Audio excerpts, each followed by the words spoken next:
Namaste. Today's video is on Shirshasana. Step by step how to do a headstand. There are various benefits for Shirshasana. It is called the father of all asanas. Lot of blood flow comes into the brain. Therefore, it's very good for the nervous system. It benefits all the glands in the brain, including pituitary, hypothalamus, pineal gland. Very good for memory, focus and concentration. Improves the sense of balance. Strengthens the neck, shoulders. Good for problems like sinusitis, rhinitis, etc. Good for heart and lung functions. Due to the change in gravity of the body, it improves the digestive system, strengthens the core muscles, lateral strength of the body, improves conditions like varicose veins. The list goes on. A good headstand can be very beneficial for the entire body, and that's the reason why this asana is called the father of all asanas. People having problems of cervical spondylosis, heart problems and high blood pressure must avoid this asana. Let me now explain to you how to learn Shirshasana step by step. Initially, one has to learn Shirshasana with the wall support. So sit a little away from the wall, facing the wall in Vajrasana. Interlock your fingers, keeping the pinky fingers one inside the other. Don't cross the pinky fingers, try to keep it one inside the other. Now make a cup shape with the interlocked fingers. Keep your elbows almost shoulder distance away. Don't keep it too close, neither too wide. Keep it almost shoulder distance. Now keep this forearm interlocked fingers on the mat. So when you keep this on the mat, around 4 fingers distance should be there from the wall. So don't keep it on the wall, neither too far. Approximately 4 fingers distance from the wall. So you can see my fingers are interlocked with a cup shape. The elbows are wide, almost like shoulders.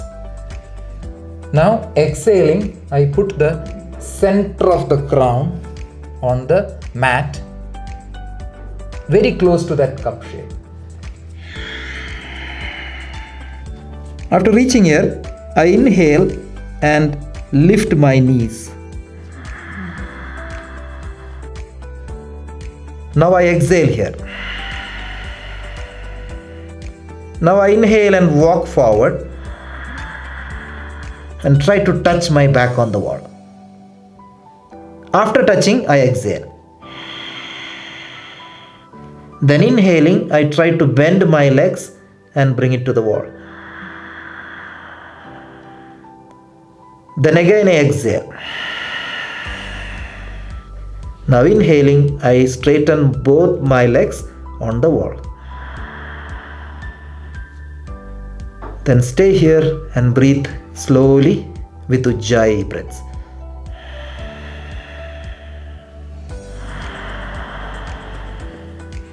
So this itself will take a few weeks or a few months. Once you reach here, you're actually balancing on the wall. Now, after a few weeks or months, take your hips away from the wall. You can see now, still I am using the support of the wall, but keeping only the feet or touching the heels on the wall.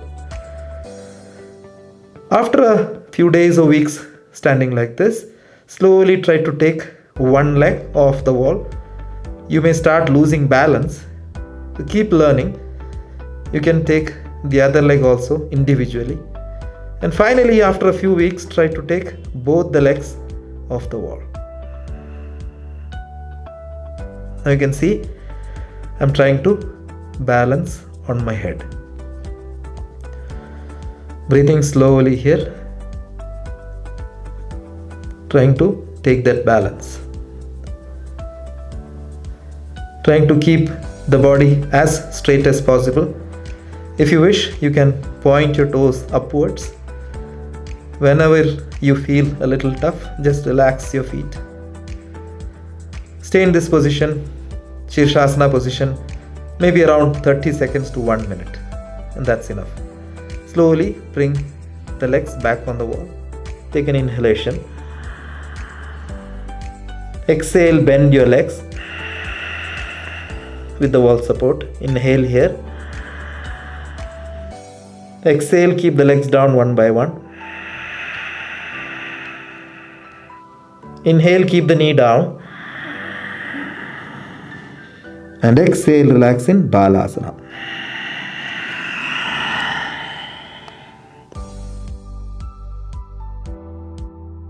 Once you are able to conveniently practice Shirshasana with wall support, slowly come away from the wall. Start practicing Shirshasana away from the wall. So before doing Shirshasana away from the wall, let me show you how, if you lose the balance in Shirshasana, how do you fall. So if you don't know how to fall from Shirshasana, you will not get the confidence of how to come away from the wall. So let me show you how to fall from Shirshasana. So now I am balancing on Shirshasana. If I lose balance to the front, I have my legs to break the fall. But if I lose balance towards the back side, then I have to land on my feet and not on my back. So imagine I lose balance this side, so I have to bend my legs backward and slowly land on my feet. Did you see that? So this is how I fell back. So I should keep the hip in that position and try to bring my leg down, not the hip down. So I will not hit my back on the ground. Instead of that, I will land on my feet and then change the hands and relax. Bring the body down. So this is how you should fall from Shirshasana in case you lose the balance. Now when you start practicing independently without wall support, initially take the help of your family members. Request somebody to stand behind you, and in case you fall that side, they should hold you so that you don't fall backwards. And once you take their support for a few weeks or months, and you also have learned how to fall from Shirshasana on your feet in case you lose the balance, then you start practicing independently. Now let me show you how to do a headstand without wall support and without having anybody to help you in case you fall that side. Here again, you start from the same posture, keeping the fingers interlocked, making a cup shape, crown on the floor, elbows as wide as your shoulder. Inhaling, I straighten the knees up. Then exhale here. Now in this position, see, I have tried to bring my hip above the head. So in Shirshasana, the technique is bringing the hip above the crown. When the hip comes above the crown, the entire body weight shifts to the head side. So do not start Shirshasana from here, this position, where the body weight is still on the legs, and then I have to shoot. When I shoot the body, the chances of me losing the balance to that side is very high. So if I am trying to do a headstand, initially try to shift the weight to the head first.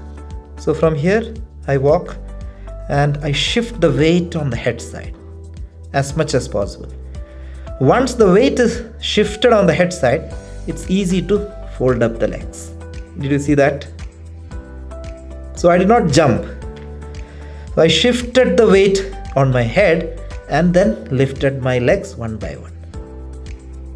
Now getting that balance on the head will take experience, and then gradually take the legs up, taking the balance,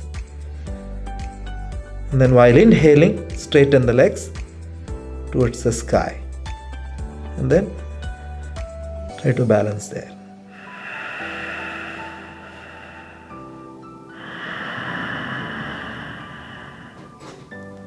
So you can see I'm trying to straighten the back,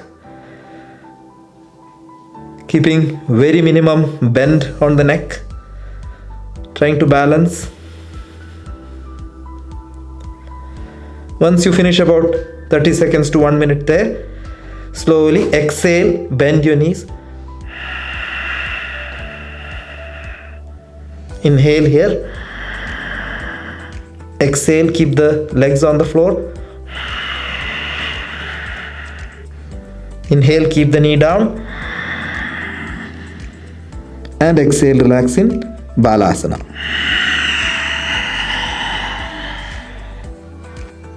So let me quickly recap how to learn Shirshasana. Initially start with wall support. Try to bring the hips on the wall and then take the legs up. Balance with the hip and the legs on the wall. Gradually take your hips away from the wall. Once you are convenient, take the legs also slowly away from the wall. Practicing in that manner for a few weeks.